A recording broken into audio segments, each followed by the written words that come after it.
मोहनलाल गांव का संपन्न किसान था, लेकिन पत्नी गायत्री की बीमारी में सभी खेत बिक चुके थे। इसलिए उसने अपने घर के पास पराठे की दुकान खोल ली थी। जल्द ही उसके व्यवहार और स्वादिष्ट पराठे ने कस्बे के लोगों को अपना दीवाना बना दिया था। सुमित्रा और राजू के स्कूल के पास एक पिज्जा की दुकान खुली थी, जिसका प्रचार रेडियो, अखबार और ऑटो पर हैंडबिल व पोस्टर चिपकाकर पूरे जोर शोर से किया गया। भाई, कल हमने पिज्जा खाया। क्या पिज्जा था। मैं और मेरे पिताजी अपनी कार पार्किंग पर पिज्जा ऑर्डर के बाद घंटों इंतजार किए, तब हमें पिज्जा मिला। अच्छा, क्या इतना अच्छा स्वाद है पिज्जा का? और नहीं तो क्या, तुम लोगों को तो घुसने भी नहीं देंगे गार्ड। घुसने क्यों नहीं देगा? अरे वो तुम्हारे पापा की फुटपाथ की पराठे की दुकान थोड़ी है ना, जो कोई भी मुंह उठाकर चला जाएगा। उस दुकान का एक स्टेटस है। बड़े बड़े लोग अपनी गाड़ी लगाकर खड़े रहते हैं, तब जाकर उन्हें पिज्जा खाने को मिलता है। समझ गए? रॉकी की बातें सुनकर सभी हंसने लगते हैं। सुमित्रा को पराठे वाले का मजाक पसंद नहीं आता। राजू जब स्कूल से घर जा रहा होता है तो पिज्जा की दुकान पर लोगों की भीड़ देखकर रुक जाता है। सुमित्रा उसे समझा बुझाकर घर ले आती है। पिताजी, पिताजी, हमें भी पिज्जा खाना है। ठीक है बेटा, खिला दूंगा कभी। अभी गरम गरम आलू के पराठे बनाए हैं, वो खा लो। मुझे नहीं खाना, मुझे नहीं खाना, मुझे तो पिज्जा ही खाना है। देख राजू, पिज्जा बहुत महंगे आते हैं। उतना पैसा हमारे पास नहीं कि तुम्हें पिज्जा दिलवा सकूं, लेकिन वादा करता हूं कि एक दिन तुम्हें पिज्जा जरूर खिलाऊंगा। नहीं पिताजी, मुझे तो कल ही पिज्जा चाहिए। अगर पिज्जा नहीं मिला तो मैं कुछ नहीं खाऊंगा। राजू, जिद मत करो। पिताजी बोल रहे हैं ना कि एक दिन हम लोगों को पिज्जा खिलाने ले जाएंगे। नहीं दीदी, मुझे तो पिज्जा कल ही खाना है। रॉकी भैया ने स्कूल में बताया कि पिज्जा कितना अच्छा होता है। अरे राजू, वो डॉक्टर का बेटा है, उसके पास ढेरों पैसे हैं। चल अब खाना खा। पराठे खाकर बच्चे सो गए, लेकिन मोहनलाल की आंखों से नींद कोसों दूर थी। वह अपनी गरीबी को कोस रहा था कि कितना बेबस है वो, जो अपने बच्चों की मामूली खाने की मांग को भी पूरा नहीं कर सकता। उसकी आंखों में आंसू आ गए। सोचते सोचते न जाने कब उसे नींद आ गई। अगले दिन सुबह बच्चे स्कूल गए। आज भी पूरे स्कूल में पिज्जा की ही चर्चा हो रही थी। दोस्तों, कल मेरा जन्मदिन है और कल मेरी तरफ से कल शाम को सभी को पिज्जा पार्टी है। कल संडे है और स्कूल की भी छुट्टी है। सभी कल शाम में अच्छे अच्छे कपड़े पहन कर आना। ओके भैया, हम भी आएंगे ना? हमें नहीं बोला आपने? नहीं, तुम लोग वहाँ नहीं जा सकते। वहाँ सभी बड़े बड़े लोग आते हैं, स्टेटस वाले लोग आते हैं। तुम बस पराठे खाओ। चल राजू, इनके पिज्जा से कहीं स्वादिष्ट और अच्छे हमारे पराठे हैं। अरे जा, बंदर को क्या पता कि अदरक का स्वाद क्या होता है। स्कूल के बाहर जो पिज्जा का पोस्टर लगा है ना, उसे ही देखते रहो और पराठे खाओ। समझना कि पिज्जा खा रहे हो। रॉकी, ऐसा नहीं कहते। चलो सुमित्रा, इसे तो ऐसे ही बोलने की आदत है। राजू की फोटो देखकर पराठा खाने वाली बात पर सभी हंसने लगे। सुमित्रा और राजू को बहुत बुरा लगा। दोनों घर आ गए। अरे राजू, यूं मुंह लटकाए क्यों खड़े हो?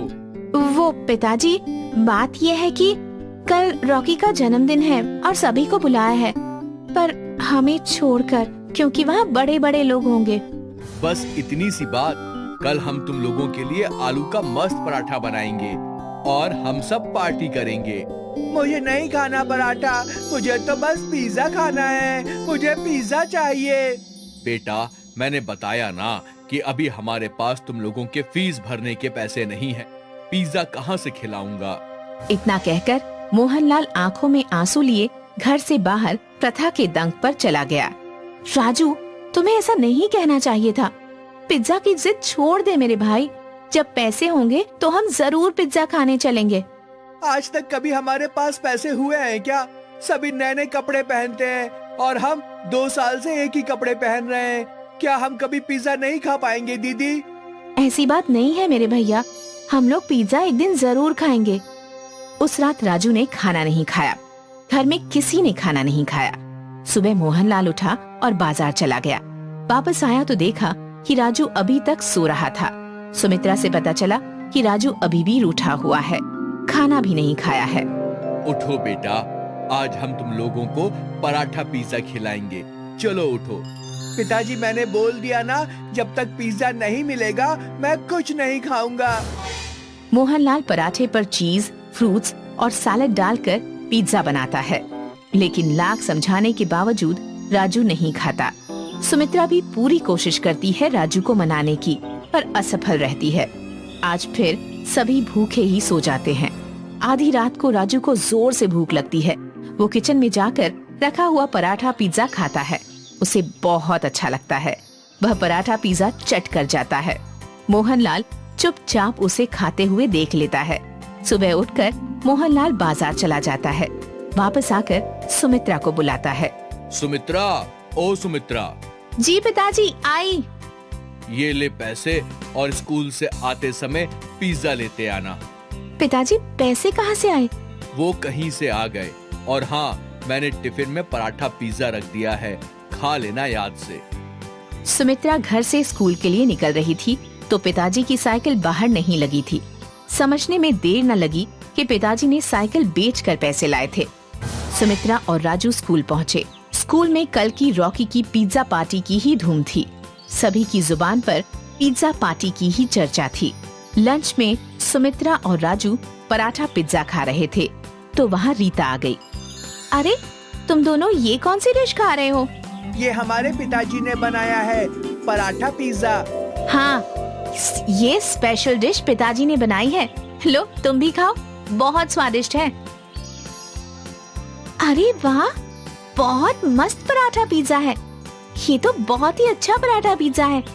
देखो, आओ देखो, पराठा पिज्जा कल के पार्टी वाले पिज्जा से कहीं ज्यादा टेस्टी है। सुमित्रा प्लीज, मुझे भी एक टुकड़ा दो ना। हाँ, ये लो रॉकी, तुम भी खाओ। वाह, सही में ये कितना टेस्टी है पराठा पिज्जा। ऐसा तो मैंने अपनी जिंदगी में कभी नहीं खाया था। जल्द ही पूरे कस्बे में पराठा पिज्जा की चर्चा फैल गई। सुमित्रा ने पिताजी को पराठा पिज्जा बनाने की सलाह दी। अब उनकी दुकान पर भीड़ लगने लगी थी। पिज्जा की दुकान में लगातार ग्राहकों की कमी होने लगी। पिज्जा की दुकान बंद होने की कगार पर आ गई। तभी एक दिन पिज्जा दुकान के मालिक खुद मोहनलाल के पास आया। मोहनलाल जी, आपके पराठा पिज्जा का बहुत नाम सुना था, आज टेस्ट भी कर लिया। सचमुच लाजवाब है। वाकई तुम्हारे हाथों में तो जादू है। जी धन्यवाद। क्यों ना हम दोनों मिलकर साथ काम करें। आप मेरी दुकान का उपयोग कीजिए, मैं फंडिंग और मार्केटिंग देख लूंगा। जो भी प्रॉफिट होगा आधा आधा बांट लेंगे। मोहनलाल को ये प्रपोजल अच्छा लगा। दोनों मिलकर साथ काम करने लगे। प्रथा पिज्जा का टेस्ट और अच्छी मार्केटिंग से जल्द ही उनकी दुकान कई शहरों में खुल गई। अब मोहनलाल सेठ मोहनलाल कहलाने लगा। वे शहर में आलीशान बंगले में रहने लगे। ये कहानी है मुंबई की। 40 साल पहले जब मुंबई का विकास बस शुरू ही हुआ था, जॉन जैक्सन ने यहाँ अपना एक कैफे खोला था, जैक्सन कैफे। ये कैफे शहर के भीड़ भाड़ वाले इलाके में था, इसलिए कॉफी के लिए अक्सर भीड़ लगी रहती थी। कॉफी के साथ साथ केक, पेस्ट्रीज और हल्का फुल्का नाश्ता भी रहता था। जॉन भाई, मेरी रेगुलर स्ट्रॉन्ग कॉफी और एक वेज पफ। ओके। हमारे लिए coffee and 1 chocolate pastry. Okay madam. इस दौर में जैक्सन कैफे काफी मशहूर था। ग्राहक वेटिंग में खड़े रहते थे। मयूर, तुम टेबल नंबर 4 को सर्व करो और शंकर, तुम बाहर चेयर्स लगाओ। जी सर। सुबह से शाम तक कैफे में ग्राहकों की भीड़ लगी रहती थी। इस दौरान जॉन का कैफे बहुत अच्छा चल रहा था। वो दिन दुगनी और रात चौगुनी तरक्की कर रहा था। 20 साल बाद जैक्सन कैफे में काफी बदलाव आ गए और अब इस कैफे की बागडोर जॉन के बेटे एंथनी के हाथ में थी। इस समय कैफे के बाहर लंबी भीड़ तो नहीं रहती थी, पर कैफे कभी खाली भी नहीं रहता था। सर, सिग्नल के पास एक कैफे खुला है। हमारे ज्यादातर कस्टमर वहीं जा रहे हैं। तुम टेंशन मत लो, हमारे कस्टमर लॉयल हैं। उन्हें हमारी कॉफी का टेस्ट बहुत पसंद है। वो यहीं लौट कर आएंगे। और वैसे ही हुआ। एंथनी के रेगुलर कस्टमर्स उसके कैफे में लौट कर आते थे। एंथनी, हमारा एक regular coffee please. Okay ma'am. कल हम उस नया कैफे में गया था। बहुत ही बकवास टेस्ट है उनकी कॉफी का। उनको तो कॉफी बनाना भी नहीं आता एंथनी। तुम्हारा coffee taste so good. Thank you ma'am, your coffee. जब एंथनी कैफे चलता था तब कई कैफे खुले, पर एंथनी का कैफे फिर भी चलता रहा क्योंकि उसके कस्टमर्स को उसके हाथ की कॉफी ही पसंद थी। जॉन की तरह तो नहीं, पर एंथनी भी अच्छे पैसे कमा रहा था। और 20 साल बाद इस कैफे की बागडोर डैनियल के हाथ में आई। ये हमारा फैमिली बिजनेस है डैनियल, तुम्हें किसी भी हाल में इसे वापस फेमस करना होगा। यस सन, जब मैं इस कैफे को स्टार्ट किया था तो लोग बाहर वेट करते थे, पर अब टाइम के साथ सब कुछ चेंज हो गया है। अब तो इस कैफे में कोई आता ही नहीं। आई नो दादाजी, हमें कैफे में बदलाव करना पड़ेगा। हाँ, मेरे टाइम में इस पूरे एरिया में बस हमारा ही कैफे था। इट वॉज न्यू देन, और हमारी कॉफी और स्नैक्स का टेस्ट भी यूनिक था। उस टाइम में वेज पॉप्स बस हमारे कैफे में ही मिलते थे। तुम्हें भी कुछ ऐसा ही यूनिक करना चाहिए। मैंने भी कैफे में पिज्जा स्टार्ट किया था यही सोच के, पर अब मुंबई में इतने सारे पिज्जा पार्लर हैं कि हमारे पिज्जा का आइडिया वर्क नहीं किया।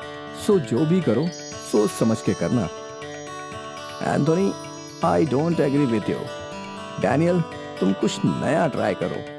ठीक है दादाजी, गिव मी सम टाइम। मुझे यकीन है कि मैं जैक्सन कैफे को वापस पॉपुलर कर सकता हूँ। और अब डैनियल ने रिसर्च करना स्टार्ट कर दिया। पहले तो मुझे कैफे का इंटीरियर चेंज करना होगा। नेक्स्ट, प्राइसेस ऐसे हैं तो नॉर्मल लोग अफोर्ड कर पाएंगे। और देन मुझे कुछ यूनिक लॉन्च करना है, पर क्या ये सोचना है। डैनियल ने एक लंबी लिस्ट बना ली। उसने अपने इंटीरियर डिजाइनर फ्रेंड जेनी को बुलाया। हेलो, तुम्हें इस कैफे को रेनोवेट करना है, पर मिनिमम बजट में। This place is nice. यहाँ ऑलरेडी इतने सारे एंटिक्स हैं। बस ब्राइट कलर्स और रिपेयर वर्क की जरूरत है, और थोड़ी लाइट्स की भी। ग्रेट, तो काम स्टार्ट करते हैं। जेनी ने अगले दिन से काम स्टार्ट कर दिया। खाली खाली दीवारों पर रंगीन पेंटिंग कर दी और सारे कैफे के फर्नीचर को नई तरीके से अरेंज किया, और एक हफ्ते में पूरा कैफे चेंज हो गया। नाइस, अब तो बहुत अच्छा लग रहा है। आई होप अब कस्टमर आएंगे। जरूर आएंगे। क्या हम नाम बदल सकते हैं? नहीं। क्या हम बस 3.0 ऐड कर सकते हैं? मतलब? Jackson's 3.0 cafe. Yes, that's a great idea. Finally Jackson's cafe का बोर्ड चेंज हो गया। अब डैनियल तैयार था कैफे को शुरू करने के लिए। कैफे बाहर से बहुत ही आकर्षक दिख रहा था, इसलिए यंगस्टर्स आकर्षित होने लगे। डैनियल ने हर वो स्नैक आइटम बेचना स्टार्ट कर दिया जो आजकल के यंगस्टर्स खाते थे। एक फ्रेंच फ्राइज और 2 बर्गर। हमारे लिए एक चिकन पिज्जा। Okay sir. शुरू में काफी कस्टमर्स आने लगे। कॉलेज जाने वाले बच्चे कैफे में आकर तस्वीरें खींचते और उन्हें सोशल मीडिया पर पोस्ट भी करते थे। ये देखकर डैनियल खुश था। उसका खानदानी कैफे एक बार फिर पॉपुलर हो रहा था, पर समय के साथ ग्राहक आना कम हो गया। अब धीरे धीरे कैफे खाली रहने लगा। अब डैनियल परेशान हो गया। ऐसे तो मैं वर्कर्स की पगार तक नहीं निकाल पाऊंगा। मुझे कुछ तो करना ही पड़ेगा। उस दिन वो परेशान ही घर पहुंचा। क्या हुआ? इतनी चिंता में क्यों हो? दादाजी, कैफे का सेल बहुत गिर चुका है। लॉस में आ चुका हूँ। समझ में नहीं आ रहा है कि क्या करूं। कुछ नया सोचो। ऐसी कोई डिश जिसे खाने के लिए कस्टमर्स तुम्हारे पास ही आए। Something unique. दादाजी का ये मशवरा डैनियल को सही लग रहा था। वो इंटरनेट पे ढूंढने लगा कि वो क्या नई डिश बेच सकता है। बर्गर्स, पिज्जा, फ्राइज तो वो ऑलरेडी बेच रहा था। तभी उसका ध्यान काले पिज्जे पर गया। काला पिज्जा बिल्कुल अलग था। डैनियल को काले पिज्जे का आइडिया अच्छा लगा। अगले ही दिन डैनियल ने कैफे में काला पिज्जा बनाया। देखने में तो ये काला है, पर स्वाद में बहुत अच्छा है। डैनियल को अपना यूनिक आइडिया मिल गया। उसने कैफे के बाहर बड़े बड़े पोस्टर्स लगा दिए ब्लैक पिज्जा के, और एक बार फिर भीड़ उमड़ पड़ी। एक ब्लैक पिज्जा। मुझे भी। हमें भी एक ब्लैक पिज्जा। डैनियल का ब्लैक पिज्जा आते ही मशहूर हो गया। सोशल मीडिया पे पिज्जा वायरल हो गया और उसके कैफे के बाहर काला पिज्जा खाने के लिए लंबी लंबी कतार लगने लगी। डैनियल ने कई और लोगों को काम पर रख लिया। एक बड़ी पिज्जा कंपनी वाले डैनियल के पास आए। हम चाहते हैं कि आप अपनी ब्लैक पिज्जा की रेसिपी हमें बेच दें। हम आपको करोड़ों रुपए देंगे। मेरी एक शर्त है। कैसी शर्त? आप ब्लैक पिज्जा मुंबई के किसी भी पार्लर में नहीं बेचेंगे। मुंबई के बाहर आप बेच सकते हैं। जैक्सन ने पिज्जा कंपनी के साथ कॉन्ट्रैक्ट साइन कर लिया। उसे अपनी रेसिपी के लिए करोड़ों रुपए मिल गए। जैक्सन का स्पेशल काला पिज्जा मुंबई में बस उसी के कैफे में मिलता था, जिसे खाने के लिए लोग लंबी कतार लगाते हैं। डैनियल ने एक तीर से 2 निशाने साधे थे। एक अपने कैफे को यूनिक बनाया और दूसरा अपनी रेसिपी के लिए करोड़ों कमा लिए। जॉन और एंथनी को डैनियल पर गर्व था। जैक्सन कैफे का काला पिज्जा न्यूज़पेपर की हेडलाइन बन गई थी। धर्मपुर नाम का एक गांव था, जहां किशन अपनी पत्नी और अपने बच्चों के साथ रहा करता था। वो अपने परिवार का बहुत ख्याल रखता था। गांव हाईवे के करीब होने के कारण वहां का व्यापार बहुत अच्छा चलता था। किशन वैसे तो एक गरीब किसान था। उसका शहर जाकर दुकान खोलने का सपना था। काश मैंने अपनी माँ की बात मान ली होती तो मैं आज इस कदर परेशान नहीं होती और अपना भविष्य तुम्हारे साथ नहीं देखना पड़ता। तुम हर सुबह मुझे ताना सुनाती हो। अपने मायके क्यों नहीं चली जाती? यहाँ तुम्हें कम से कम 2 वक्त की दाल रोटी तो मिल रही है। वहाँ तुम्हें क्या मिलेगा? देखिए जी, आप भले ही मुझसे जो जी में आए कहिए, लेकिन मेरे मायके वालों के बारे में कुछ मत कहिए। अच्छा बाबा ठीक है, पर तुम इतनी बौखलाई हुई क्यों हो?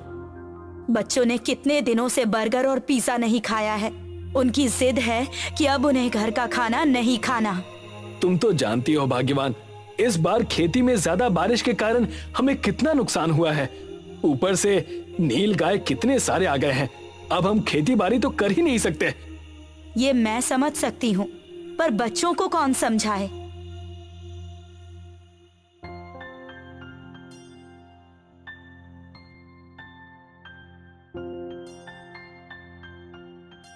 किशन अपने दोनों बच्चों को स्कूल से घर लेकर आता है।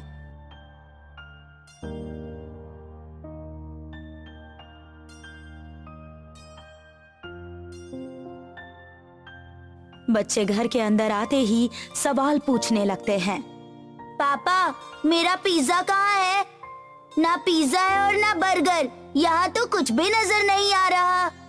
हाँ पापा, मेरे सारे क्लासमेट्स टिफिन में बर्गर और पिज्जा लेकर आते हैं और एक हम है कि भिंडी लौकी खाते रहते हैं। बहुत बेइज्जती होती है हमारी। तुम दोनों चिंता न करो, हमारा समय भी बदलेगा। कुछ दिन और इंतजार कर लो। किशन और बच्चों की बात सुनकर साया की आंखों में आंसू आ गए। तब साया ने किशन से कहा, मैं कुछ दिनों के लिए अपने बच्चों को लेकर अपने मायके चली जाती हूँ। मेरा भाई उन्हें ये सारी चीजें लाकर दे देगा जो आप नहीं दे पा रहे हैं। इतना कहने के बाद साया अपने बच्चों को लेकर अपने मायके चली जाती है और किशन घर पर अकेला रह जाता है।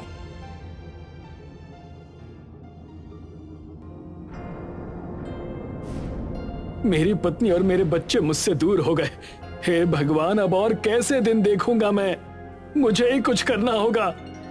किशन को रोता देख वहाँ पर गांव के बहुत बड़े जमींदार रामचरण सिंह आ गए और किशन से पूछने लगे, किशन, क्या बात है भाई? क्यों गंगा जमुना बहा रहे हो? ऐसी कौन सी विपदा आन पड़ी? अरे जमींदार साहब आइए, अब क्या बताऊं, खेती बारिश की वजह से खराब हो गई। पत्नी बच्चों को लेकर अपने मायके चली गई।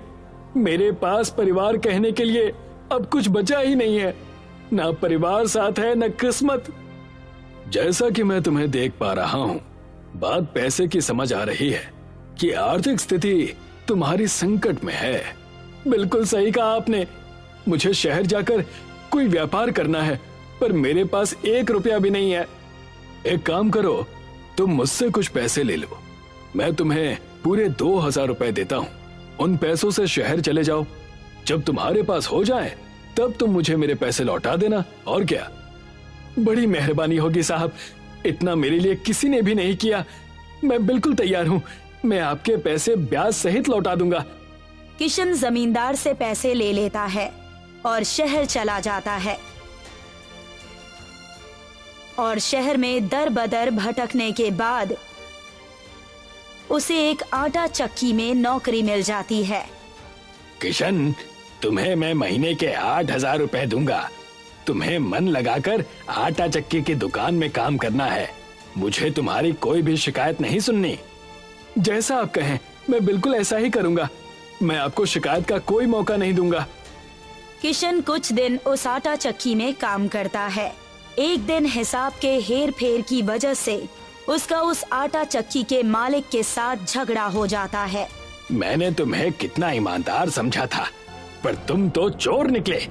मुझे तुमसे ये उम्मीद नहीं थी। निकल जाओ मेरी दुकान से और इस बाजार में कभी नजर मत आना। तुम्हें यहाँ अब कोई भी काम नहीं देने वाला। मैंने आपके यहाँ पर कोई भी चोरी नहीं की। आप मुझ पर ऐसा झूठा इल्जाम मत लगाइए। और हाँ, मुझे भी आपके पास कोई काम नहीं करना। मेरी 2 महीने की तनख्वाह मुझे दे दीजिए बस। किशन अपने मालिक से पैसे लेकर सामने वाले पिज्जा की दुकान पर बैठ जाता है और देखता है। आओ आओ, गर्मा गर्म पिज्जा खाओ। यार मैं अकेले कितना काम करूं, मुझे कुछ समझ में नहीं आ रहा। कोई एक बंदा मिल जाए तो मैं उसके ऊपर अपनी जिम्मेदारी सौंप दूं। लच्छू की बात सुनकर किशन उसके पास चला गया और कहने लगा, भाई साहब, क्या मैं आपकी दुकान में काम कर सकता हूँ? मुझे भी पिज्जा बनाना सिखा दीजिए। मैं लोगों के जूठे बर्तन धोने के लिए भी तैयार हूँ। लगता है ये मजबूर है। इसकी मजबूरी का मैं बखूबी फायदा उठाऊंगा। हाँ हाँ, क्यों नहीं। तुम मेरे दुकान में काम कर सकते हो, लेकिन एक ही शर्त पर। मैं तुम्हें तनख्वाह सिर्फ 2000 ही दूंगा और काम पूरे दिन करवाऊंगा। मुझे ये शर्त मंजूर है, मैं जरूर काम करूंगा। इतना कहकर किशन उस दुकान पर काम करने लगा। धीरे धीरे 1 महीने बीत चुके थे। किशन अब पिज्जा बनाना बखूबी जान चुका था।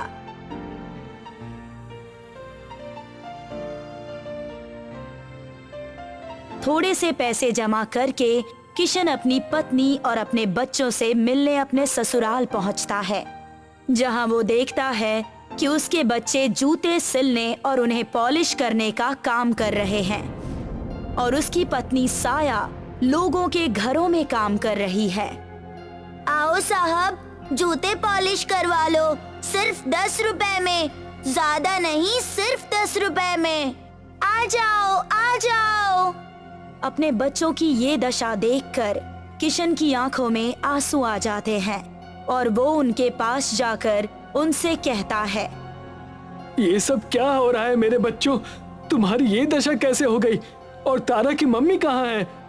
अपने पिता किशन को देखकर दोनों बच्चे उसके गले लग जाते हैं और उसके पास रोने लगते हैं। किशन को देखकर साया भी बड़ी खुश हुई और किशन से कहने लगी, मुझे माफ कर दीजिएगा जी।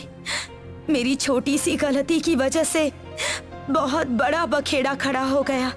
मैं यहाँ पर अपने भाई और उसकी पत्नी की बहुत ताने सुनती हूँ। बस अब बहुत हुआ, चलिए अब अपने घर चलिए।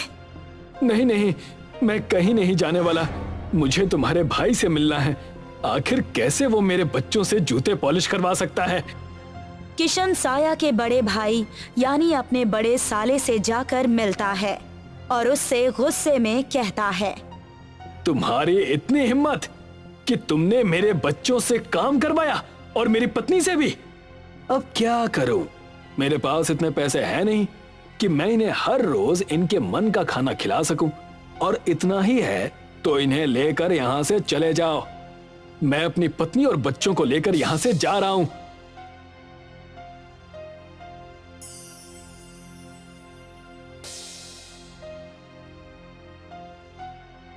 किशन अपने बच्चों और अपनी पत्नी के साथ अपने गांव चला आता है और देखता है कि रामचरण ने उसके घर और खेतों पर कब्जा कर रखा है। अरे आओ किशन आओ, मेरे ब्याज के पैसे मुझे दे देना और अपना घर छुड़वा लेना। पर 2000 रुपए के लिए आपने मेरा घर और खेत कैसे ले लिया?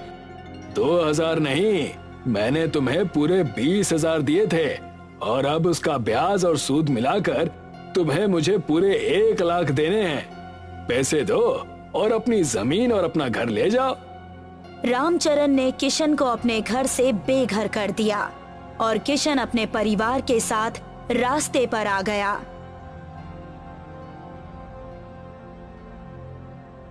और तब किशन ने अपनी पत्नी साया से कहा, तुम चिंता ना करो भाग्यवान, मेरे पास एक तरकीब है जो हमें करनी है। मैं कुछ समझी नहीं, आप कहना क्या चाहते हैं?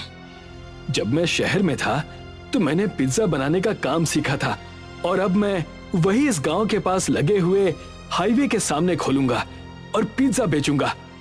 क्या सच? आप सच में पिज्जा की दुकान खोलेंगे? जैसा आप कहें जी, मैं तो कब से चाहती हूँ कि ऐसा कुछ हो और मैं दुकान चलाऊं, और तो और मुझ में दुकान चलाने का हुनर भी है। तब देर किस बात की, हम ऐसा ही करेंगे। किशन और साया ने हाईवे के एक जमीन पर एक छोटा सा पिज्जा का दुकान खोल लिया और उसका नाम रखा पिज्जा एक्सप्रेस हाईवे। देखते ही देखते एक दुकान चल पड़ी और उस दुकान पर भारी भीड़ इकट्ठा रहने लगी। देखा भाग्यवान, मैंने कहा था ना, हम जरूर काबिल होंगे, बस हमें मेहनत और लगन से सारे काम करने हैं। आपने सही कहा, अब बच्चे स्कूल में भी जाएंगे और हम उन्हें अच्छे कपड़े और अच्छा संस्कार भी देंगे। एक तरफ किशन के घर पर खुशियां आई हुई थीं, दूसरी तरफ रामचरण किशन की कामयाबी से जलने लगा था। रामचरण ने तय किया, उस किशन ने तो काया ही पलट दी और अब ये मैं देख नहीं सकता। कल मुझे मेरे पैसे देकर अपना घर और खेत दोनों मुझसे ले गया। मालिक, आप भी खामखा चिंता कर रहे हैं, हमें बस उसकी दुकान तोड़नी ही तो है, और क्या। आज ही रात को हम उसकी दुकान तोड़ देंगे। भाई साहब, आपके पास कुछ खाने को है? मैं कई दिनों से भूखी हूँ। आइए बहन जी, आप दुकान के अंदर आइए और पिज्जा खाइए। साया ने खुद अपने हाथों से एक पिज्जा उस सुंदर औरत को परोसा। वाह, ये तो बड़ा ही स्वादिष्ट पिज्जा है, पर मेरे पास देने के लिए तुम्हें पैसे नहीं हैं। मेरी पत्नी ने आपको बहन कहा है और आप अब घर की हुई, आप पैसों की चिंता ना कीजिए और पेट भर के खाइए। जैसे ही किशन ने इतना कहा, उस सुंदर औरत ने एक परी का रूप धारण कर लिया और उनसे कहने लगी, हमेशा खुश रहो किशन और साया, मैं एक मायावी परी हूँ। तुम्हारी नेकी और तुम्हारी ईमानदारी ने मेरा मन मोहित कर लिया। अब से तुम जो भी पिज्जा बनाओगे वो विशाल पिज्जा बन जाएगा और एक पिज्जा खाते ही सभी का पेट भर जाएगा। तुम्हारे दुकान को अब कोई हानि नहीं पहुंचा सकता। हमेशा खुश रहो। इतना कहकर वो परी वहां से गायब हो गई और किशन और साया उस परी के आशीर्वाद से बहुत ज्यादा खुश हो गए।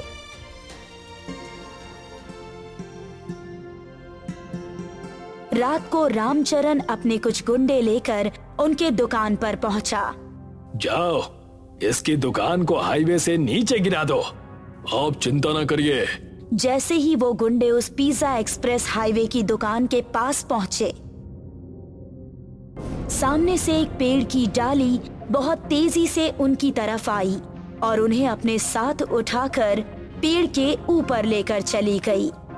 बचाओ, हमें बचाओ, यहाँ से नीचे उतारो, बचाओ हमें। उनकी आवाज सुनकर वहाँ पर किशन का परिवार आ गया और कहने लगा, बड़ा मजा आया। रामचरण काका तो पूरे बंदर लग रहे हैं। जी हाँ, जैसे को तैसा।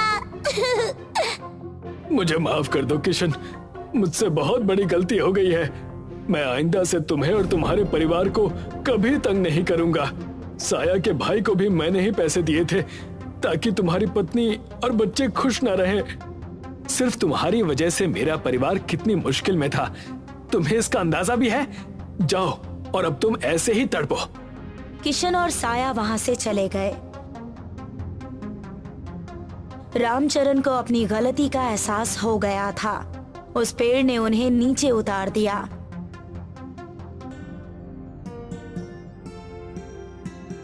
तब से किशन अपना पिज़्ज़ा एक्सप्रेस हाईवे बहुत अच्छे से चलाने लगा और खुशहाल जिंदगी जीने लगा। एक गांव में शेखर नाम का 22 वर्षीय युवक रहा करता था। शेखर पढ़ाई लिखाई में बहुत ही ज्यादा होशियार था, मगर शेखर के माता पिता बहुत गरीब थे। शेखर का जब कॉलेज जाने का नंबर आया तो उसके पिता कमल प्रसाद अपने बेटे शेखर से बोले, बेटा, हमसे जहाँ तक हो सका हमने तुम्हें पढ़ाया लिखाया, लेकिन इसके आगे अब हम तुम्हें नहीं पढ़ा सकते। लेकिन क्यों पिताजी? आप तो जानते हैं कि मेरा कॉलेज जाने का सपना है। मैं पढ़ लिख कर बड़ा आदमी बनना चाहता हूँ। शेखर की बात सुनकर शेखर की माँ अनीता ममता भरी नजरों से शेखर की ओर देखकर बोली, हर माता पिता यही चाहते हैं बेटा कि उनका बेटा बड़ा होकर अच्छे कॉलेज में जाए और वो अपने माता पिता का खूब नाम रोशन करे। लेकिन तुम तो जानते हो, तुम्हारे पिता ने तुम्हें मजदूरी करके यहाँ तक पढ़ाया है। कॉलेज की फीस का बोझ अब वो नहीं उठा सकते। कोई बात नहीं माँ, मैं पिताजी का दर्द समझता हूँ। मैं जानता हूँ कि पिताजी ने एक एक रुपया जमा करके मुझे इंटर कराया है, लेकिन अब मैं बड़ा हो गया हूँ। मैंने इतनी शिक्षा प्राप्त कर ली है कि अब मैं बच्चों को पढ़ाकर अपने कॉलेज की फीस निकाल सकता हूँ। पूरे गांव में सिर्फ तुम ही ने इंटर किया है बेटा, वरना तुम तो जानते ही हो कि हमारे गांव का मुखिया किसी भी माता पिता को अपने बच्चों को पढ़ाने की सलाह नहीं देता। इस गांव में जिस किसी भी माता पिता ने अपने बच्चों को पढ़ाने के लिए सोचा तो मुखिया ने हमेशा उनके कान भर दिए। तुम्हारी माँ सही कह रही है बेटा। अरे लोग तो शिक्षा के फायदे बताते हैं, लेकिन हमारे गांव का मुखिया तो शिक्षा के नुकसान बताने बैठ जाता है। बोलता है कि पढ़ने लिखने के बाद लोग बेकार हो जाते हैं, वो किसी काम के नहीं रहते। मेहनत करने से फिर वो दिल चुराने लगते हैं और मजदूरी करने में उन्हें शर्म आने लगती है। बेटा, मैं चाहती हूँ कि अब तुम अपने पिता के काम में हाथ बटाओ। तुम्हारे पिता अब बूढ़े हो चुके हैं। आपको क्या लगता है माँ कि मैं नहीं चाहता कि पिताजी अब आराम से बैठे? लेकिन आप ही बताइए, आप क्या चाहती हैं? क्या मैं भी पिताजी की तरह मजदूरी करूं? नहीं माँ, मैं कुछ अलग करना चाहता हूँ। इतना कहकर शेखर वहाँ से चला गया। कमला प्रसाद अपनी पत्नी की ओर देखते हुए बोले, कोई बात नहीं, वो कुछ अलग और नया करना चाहता है तो इसमें गलत क्या है? मेरा मन कहता है कि मेरा बेटा कुछ न कुछ बड़ा करेगा। अगले दिन शेखर अपना बैग पैक करके शहर जाने की तैयारी करने लगा। कहाँ जा रहे हो शेखर? मैं शहर जा रहा हूँ माँ। शहर में मेरा दोस्त नितिन रहता है, मैं उसके साथ उसके कमरे में रह लूंगा और वहाँ पर मुझे ट्यूशन पढ़ाने के लिए बहुत सारे बच्चे भी मिल जाएंगे। आप दोनों चिंता मत कीजिए और जैसे ही सब कुछ सही हो जाएगा मैं हर महीने आप लोगों को मनी ऑर्डर भेजता रहूंगा। इतना कहकर शेखर घर से निकल गया। शेखर बस स्टैंड पहुंचा ही था कि तभी वहां पर गांव का मुखिया टहलते हुए आ गया। शेखर को देखकर मुखिया मजाक उड़ाने वाले अंदाज में शेखर से बोला, क्या हाल है शेखर? कहाँ जाने की तैयारी है? मैं शहर जा रहा हूँ मुखिया जी। हाँ, मैंने सुना है कि तुम शहर में जाकर कॉलेज में पढ़ाई करना चाहते हो। तुम नई पीढ़ी के बच्चों में शर्म नाम की कोई चीज तो बची नहीं है। पिता मजदूरी करते करते बूढ़ा हो गया है, उसका हाथ बटाने की बजाय शहर में मौज मस्ती करने जा रहे हो। अपनी हद में रहिए मुखिया जी। आप क्या चाहते हैं कि मैं भी पिताजी की तरह जीवन भर मजदूर की तरह जीवन व्यतीत कर दूं? मैं अपनी आने वाली पीढ़ी को इन मुसीबतों का सामना नहीं करने दूंगा। इतना कहकर शेखर बस में चढ़ गया और कुछ ही घंटे में वो शहर पहुंच गया। शहर में वो अपने दोस्त नितिन के पास पहुंचा ही था कि उसे अचानक देखकर नितिन चौंक गया। क्या बात है शेखर, तुम अचानक यहाँ कैसे? शेखर ने सारी बात नितिन के सामने रख दी। मुझे ये कहते हुए अच्छा तो नहीं लग रहा है, लेकिन मैं तुम्हारी मदद नहीं कर सकता क्योंकि मेरा रूम पार्टनर 2 दिन के बाद यहाँ पर आ जाएगा। कोई बात नहीं, मैं यहाँ जमीन पर बिस्तर बिछाकर सो जाया करूंगा।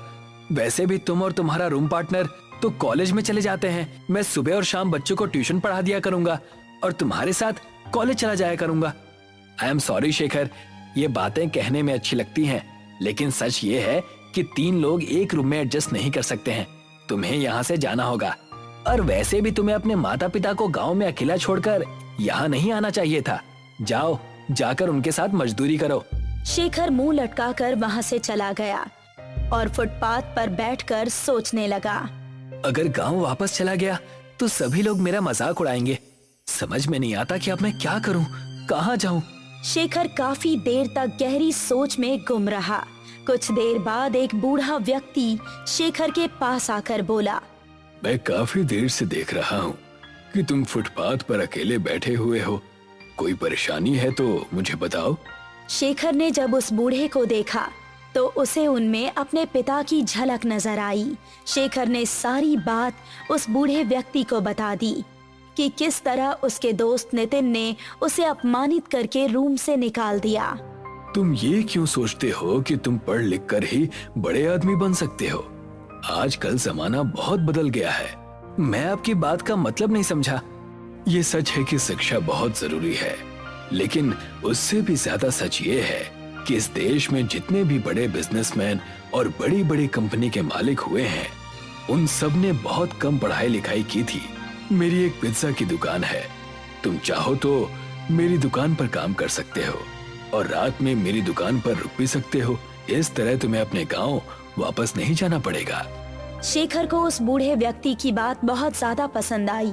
उस दिन के बाद से शेखर उस बूढ़े व्यक्ति की दुकान में डिलीवरी बॉय का काम करने लगा। वो दिन भर मेहनत करके पिज्जा की डिलीवरी करता और रात के समय बूढ़ा व्यक्ति जब दुकान बंद करके चला जाता तब शेखर उसकी दुकान में ही बैठकर रात भर पढ़ाई करता।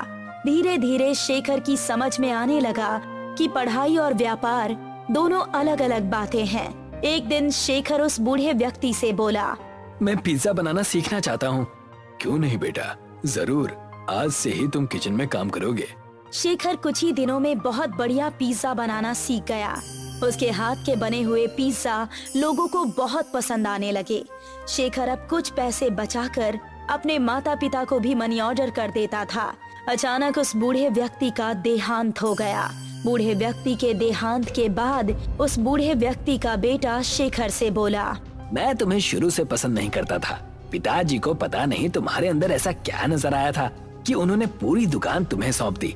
तुम यहाँ से जा सकते हो। ऐसा मत कीजिए। अगर आप मुझे दुकान से निकाल देंगे तो मैं कहाँ जाऊँगा? अरे कहीं भी जाओ, मुझे उससे क्या। वैसे भी तुम्हें पिज्जा बनाना तो आता ही है। जाओ, जाकर कहीं और पिज्जा बनाओ। आइंदा मेरी दुकान के इर्द गिर्द भटक भी मत जाना। चलो निकलो यहाँ से। शेखर चुपचाप अपना सामान लेकर उसकी दुकान से बाहर निकल गया। बाहर निकलकर वो फिर से उसी फुटपाथ पर गया जहाँ पर उसकी पहली मुलाकात उस बूढ़े व्यक्ति से हुई थी। मैं हार नहीं मानूंगा। मेरे हाथ का पिज्जा शहर के लोगों को बहुत अच्छा लगता है और वैसे भी कई लोग मुझसे कह चुके हैं कि मुझे खुद की अपनी दुकान खोलनी चाहिए। क्यों ना मैं उन सब से मदद मांगू। अब से मैं अपना व्यापार खुद से शुरू करूंगा। किसी के आगे अब हाथ नहीं फैलाऊंगा। इतना कहकर शेखर हर उस जगह पर जाने लगा जहां वो पिज्जा डिलीवरी किया करता था। शेखर के स्वभाव को देखते हुए सभी लोगों ने उसकी बहुत मदद की और कुछ ही दिनों में शेखर ने शहर में एक छोटी सी दुकान किराए पर लेकर उसमें पिज्जा बनाने लगा। मगर शेखर की दुकान नहीं चली क्योंकि शहर में ब्रांडेड पिज्जा खाने वाले लोगों की संख्या बहुत ज्यादा थी। शेखर इसी परेशानी में रात के समय एक बहुत पुरानी बेकरी के पास बैठा हुआ था कि तभी एक व्यक्ति की आवाज उसके कानों में टकराई। कौन हो तुम? मेरा नाम शेखर है। आप कौन है? मेरा नाम मोहनलाल है। वो बेकरी देख रहे हो? मैं तो काफी समय से देख रहा हूँ। ये बेकरी तो बंद पड़ी हुई है। मेरी बेकरी रात में ही स्टार्ट होती है। मेरी बेकरी में वड़ा पाव बहुत ही अच्छा बना करता है। वैसे तुम क्या करते हो? अब मैं आपको क्या बताऊं बाबा, मैं पिज्जा बनाता हूँ। कुछ समय पहले मैंने कर्ज लेकर किराए पर दुकान ली थी, लेकिन पता नहीं क्यों मेरा पिज्जा लोग खरीद ही नहीं रहे। क्योंकि तुम्हें कुछ नया आइटम बनाना चाहिए बेटा। तुम वड़ा पाव पिज्जा क्यों नहीं ट्राई करते? वड़ा पाव पिज्जा? ये कैसी बातें कर रहे हैं आप बाबा? मैं तो पहली बार इसका नाम सुन रहा हूँ। मुझे तुम्हारा स्वभाव बहुत पसंद आया बेटा। मैं तुम्हें एक राज की बात बताता हूँ। मुझे वड़ा पाव बनाने की बहुत सी विशेष विधि आती है। कुछ समय पहले मैंने वड़ा पाव पिज्जा बनाने की विधि एक विदेशी से सीखी थी। तुम चाहो तो मैं तुम्हें वो विधि सिखा सकता हूँ, लेकिन एक शर्त है। कैसी शर्त बाबा? मेरी जो वड़ा पाव पिज्जा बनाने की विधि है उसके लिए तुम्हें सिर्फ मेरी ही बेकरी से वड़ा पाव खरीदने पड़ेंगे। लेकिन मेरे पास आपके वड़ा पाव खरीदने के पैसे नहीं हैं। कोई बात नहीं, तुम्हें मैं उधार देने के लिए तैयार हूँ। लेकिन इस बात की क्या गारंटी है बाबा कि वड़ा पाव पिज्जा बिकेगा ही बिकेगा? जरूर बिकेगा बेटा, और देखते ही देखते तुम्हारे दिन बदल जाएंगे। इतना कहकर मोहनलाल शेखर को बेकरी के अंदर ले गया। शेखर ने देखा कि बेकरी अंदर से बहुत बड़ी बनी हुई थी, पर वहाँ पर एक भी मजदूर काम नहीं कर रहा था। सिर्फ मशीन ही काम कर रही थी, जो कि ऑटोमेटिक तरीके से वड़ा पाव बनाकर तैयार कर रही थी। बाबा, यहाँ तो कोई मजदूर नहीं है और इतनी बड़ी मशीन की आवाज तो बाहर लग ही नहीं रही। ये ऑटोमेटिक मशीन है बेटा, कुछ समय के बाद तुम्हें सब समझ में आ जाएगा। मोहनलाल बेकरी के अंदर शेखर को वड़ा पाव बनाने की विधि समझाने लगा। कुछ ही देर में शेखर की समझ में आ गया। शेखर बहुत सारे वड़ा पाव लेकर अपनी दुकान पर गया और सुबह तक उसने सारे वड़ा पाव पिज्जा बनाकर तैयार कर दिए, जिनकी सुगंध दूर दूर तक जा रही थी। एक बाइक सवार युवक जो कि वहाँ से गुजर रहा था, अचानक शेखर की दुकान के सामने बाइक रोककर खड़ा हो गया। यहाँ तो बहुत अच्छी सुगंध आ रही है। ये वड़ा पाव पिज्जा की सुगंध है। मैं तो इस तरह के पिज्जा के बारे में पहली बार सुन रहा हूँ। लाओ जरा मुझे भी टेस्ट कराओ। शेखर ने एक वड़ा पाव पिज्जा उसे दे दिया। पिज्जा खाकर वो युवक खुशी से उछल पड़ा। यकीन मानो, मैं पिज्जा खाने का बहुत ज्यादा शौकीन हूँ, लेकिन इतना लजीज पिज्जा मैंने पहले कभी नहीं खाया। ये वड़ा पाव पिज्जा है सर, क्या आपको पसंद आया? मुझे बहुत ज्यादा पसंद आया। मैं एक न्यूज रिपोर्टर हूँ, तुम्हारे वड़ा पाव पिज्जा की तारीफ टीवी पर जरूर करूँगा। इतना कहकर वो वहाँ से चला गया। कुछ ही दिनों में देखते ही देखते शेखर का वड़ा पाव पिज्जा प्रसिद्ध होने लगा। अब शेखर ने अपना खुद का एक बहुत अच्छा मकान शहर में ले लिया था। शेखर ने अब MBA कंप्लीट कर ली थी, मगर अब उसका पूरा ध्यान अपने वड़ा पाव पिज्जा के बिजनेस की ओर था। कुछ समय बाद एक कंपनी का मालिक शेखर के पास आकर बोला, मेरा नाम एडवर्ड है, मैं अमेरिका में रहता हूँ। मैंने तुम्हारे वड़ा पाव पिज्जा की तारीफ बहुत सुनी है। मैं चाहता हूँ कि आज से ही तुम अपने वड़ा पाव पिज्जा की ब्रांच अमेरिका में भी खोलो। सच तो ये है कि मैं तुम्हारे साथ पार्टनरशिप करना चाहता हूँ। ये तो मेरे लिए बहुत ज्यादा खुशी की बात है। शेखर ने एडवर्ड के साथ पार्टनरशिप कर ली और देखते ही देखते शेखर का वड़ा पाव पिज्जा वर्ल्ड में फेमस होने लगा। कुछ दिनों बाद शेखर को बेस्ट बिजनेसमैन का अवार्ड भी मिला। उस अवार्ड के मिलने की खुशी में शेखर के माता पिता गांव के मुखिया के साथ शेखर के पास पहुँचे। वैसे तो मुझे शुरू से ही यकीन था कि तुम कुछ अलग और बड़ा ही करोगे। मुझे अपनी आंखों पर विश्वास नहीं हो रहा मेरे बेटे कि तू इतना बड़ा आदमी बन गया। तुम्हारे पिता बिल्कुल सही कह रहे हैं बेटा। मुझे खुशी है कि तुमने उस वक्त मेरी बात नहीं मानी। अगर तुम मेरी बात मान लेते तो तुम भी अपने पिता की तरह एक मजदूर ही रहते। मुझे माफ कर दो शेखर, मुझे समझ में आ गया है कि अगर प्रतिभा के साथ शिक्षा भी जुड़ जाए तो फिर इनका मुकाबला कोई नहीं कर सकता। तुमने न सिर्फ हमारे गाँव का बल्कि इस देश का भी नाम बहुत रोशन किया है। मुझे तुम पर गर्व है। शेखर ने मुखिया और अपने माता पिता से बोला, मेरी इस सफलता के हकदार मेरे मित्र मोहनलाल जी हैं। अगर वो अपनी बेकरी से वड़ा पाव मुझे नहीं देते तो शायद मैं कभी इतना बड़ा आदमी नहीं बनता। आज भी उन्हीं की बेकरी के बने हुए वड़ा पाव मेरी कंपनी में आते हैं। तो फिर तो तुम्हें उन्हें धन्यवाद कहना चाहिए बेटा। आपके आने से पहले मैं उन्हीं के पास जाने की तैयारी कर रहा था। तो जाओ बेटा, शुभ काम में देरी नहीं करनी चाहिए। शेखर अपनी कार से उस बेकरी के पास पहुंच गया। वो काफी दिनों बाद बेकरी के पास आया था। मोहनलाल ने काफी दिनों से शेखर से पेमेंट भी नहीं मांगी थी, मगर शेखर ने देखा कि उस बेकरी के पास कोई भी मौजूद नहीं था। वो बेकरी बंद पड़ी हुई थी। शेखर हैरत से उस बंद बेकरी की ओर देखने लगा कि तभी एक व्यक्ति की आवाज उसके कानों में टकराई। क्या देख रहे हो? मेरा नाम शेखर है। वैसे तो इस समय मोहनलाल जी बेकरी के सामने ही होते हैं, लेकिन पता नहीं आज उनकी बेकरी बंद है। ये तुम कैसी बातें कर रहे हो? ये बेकरी तो बरसों से बंद पड़ी है और जिन मोहनलाल की तुम बात कर रहे हो वो तो बहुत सालों पहले हुआ करते थे। क्या कहना चाहते हैं आप? मोहनलाल जी 1950 के दशक में इस बेकरी के मालिक थे। आप कौन हैं? मैं एक साफ सफाई करने वाला कर्मचारी हूँ। इतना कहकर उस व्यक्ति ने कुछ चेक निकाल कर शेखर को दिए। कई महीनों से मुझे ये चेक यहाँ पर पड़े हुए मिल रहे हैं। इसमें किसी शेखर नाम के व्यक्ति के सिग्नेचर हैं। क्या वो तुम ही हो? हाँ, वो मैं ही हूँ। तुम्हारा दिमाग तो ठीक है। तुम ऐसे व्यक्ति के नाम पर चेक काट कर फेंक रहे हो जो इस दुनिया से 70-80 साल पहले ही जा चुका है। इतना कहकर वो चला गया। शेखर की समझ में अब सारा माजरा आ चुका था। वो समझ चुका था कि शायद वो वड़ा पाव जिसका वो वड़ा पाव पिज्जा बना रहा था वो चमत्कारिक थे। शेखर मुस्कुराता हुआ चुपचाप वहाँ से वापस चला आया, मगर वो आज भी वड़ा पाव पिज्जा बनाने के लिए प्रसिद्ध है।